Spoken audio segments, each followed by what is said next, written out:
Okay, so today we're going to talk about hurting, um, illnesses, accidents, these types of things. If you go to Brighton and you get hurt, you're going to have to need vocabulary to communicate your where it's hurting and what's hurting and how it's hurting, etc.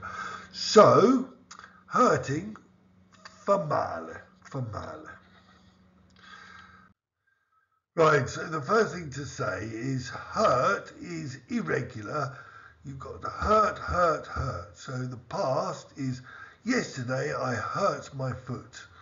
Or the present perfect, today I have hurt my foot. Or the present, generally I don't like to hurt my foot. You can say sore instead of hurt. So somebody might ask, is anything sore after an accident? And that means are you hurting? So you could say, yeah, my ankle is sore. Caviglia, ankle. So my ankle is sore. You can have a serious injury or a minor injury. Let's say you have a car crash. A car crash is when you have an accident in a car. And maybe if you don't put your seat belt on, your seatbelt is in the top middle corner. The woman is putting on her seatbelt, and if you don't put your seatbelt on and you have a car crash, you will have a serious injury. Maybe you'll go through the windscreen or do some serious damage, hit your head on the front of the car or something. Or a minor injury is something small. Injury ferito.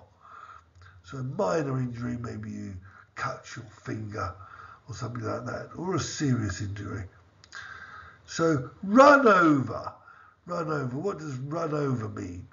Run over, we can see the teddy in the bottom middle is being run over. I didn't want to use a real person, so I used a teddy, and he's being run over by a car. So it means if you're hit by a car, you're run over. You've been run over. Normally it's something serious. So if a car hits you very hard and it's a serious injury because you're sore everywhere, then you can say you've been run over. And we're going to play the little video now. You're going to see a motorbike crash. Okay. In the next slide, there will be pictures which can elicit the language and drill the language that you've learned.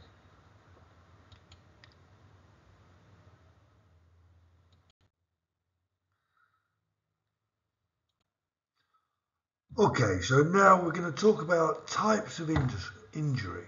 Injury, perito. So you could have a cut, which we can see on the top right corner. Someone's cut their finger.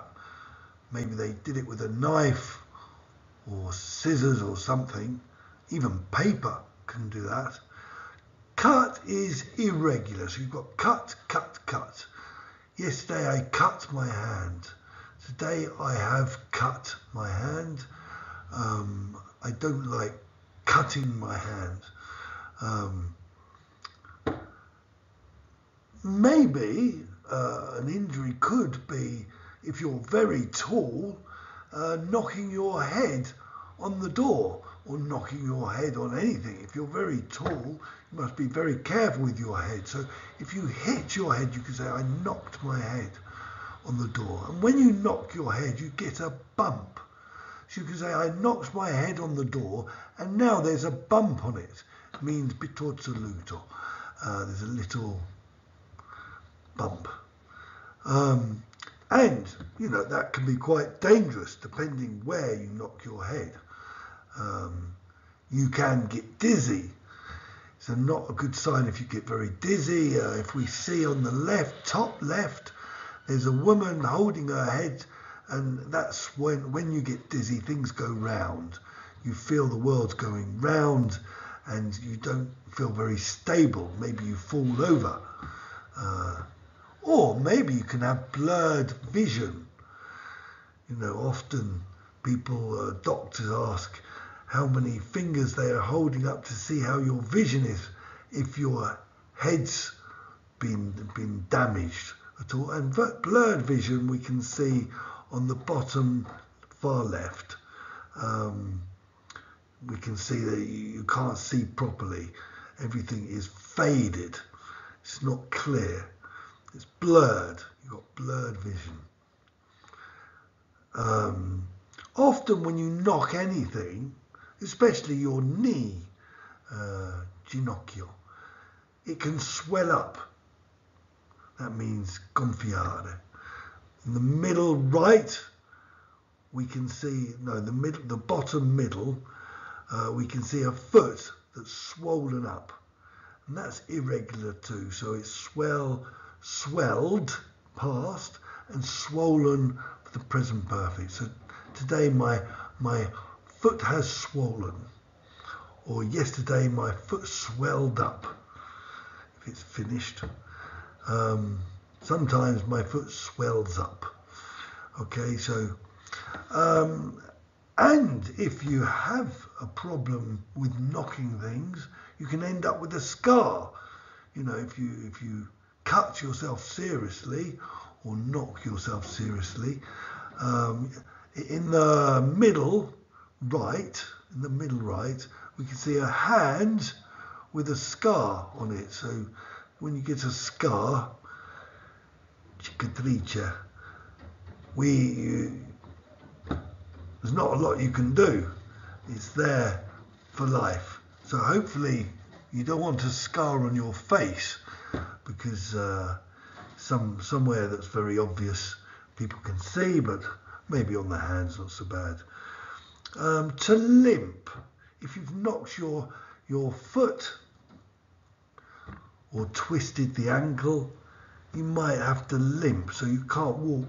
If you can't put weight on your foot, you start limping. You can't walk properly. You go from to the side, and that's zoppicare. To bleed, if you cut yourself, you might bleed a lot. In the top right, where somebody has cut their finger, we can see also that they're bleeding. You know, they need a plaster, cerotto. That's after. So sometimes if you knock your head or your arm or something, it can leave you with a bruise. So that's when it goes a bluish colour, mauve colour, it goes a different colour, even a brown. And that's a bruise. You can say, I bruised my head, or I've bruised my arm. That again is regular. So bruise, bruised, bruised. Again, the next slide is full of pictures to drill and elicit from.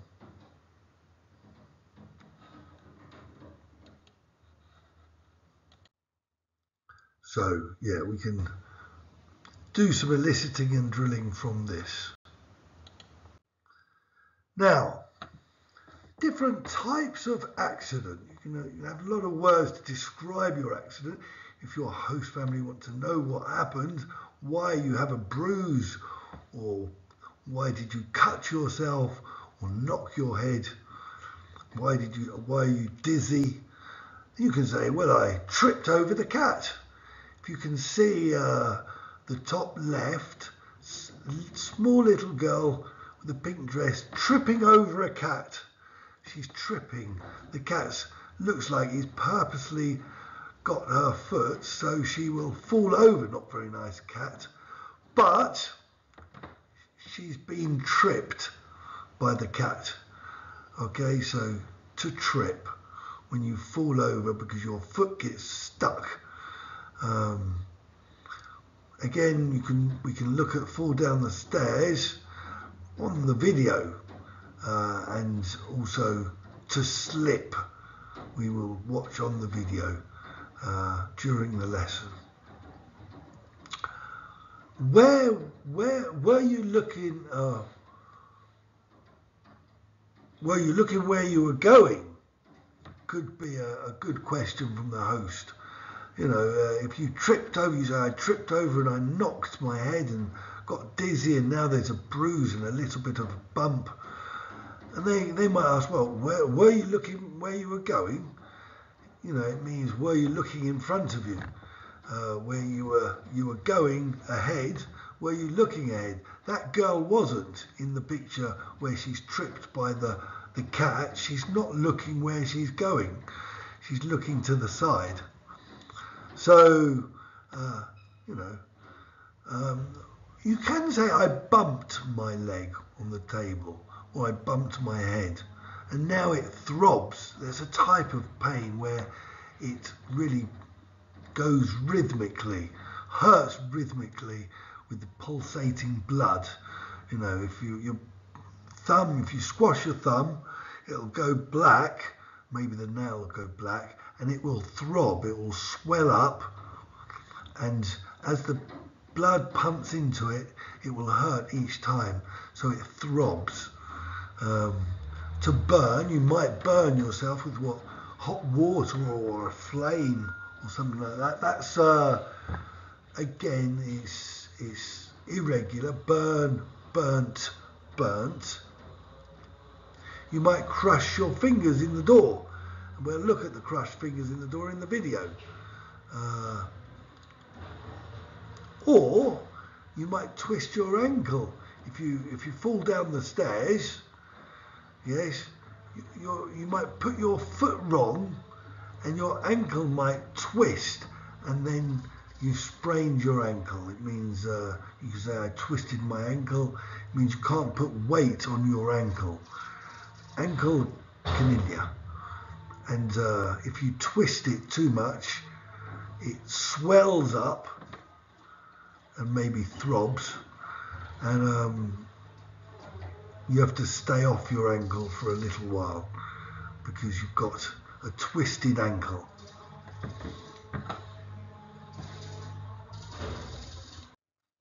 Okay, so here we've got some pictures to do some eliciting and drilling during the lesson.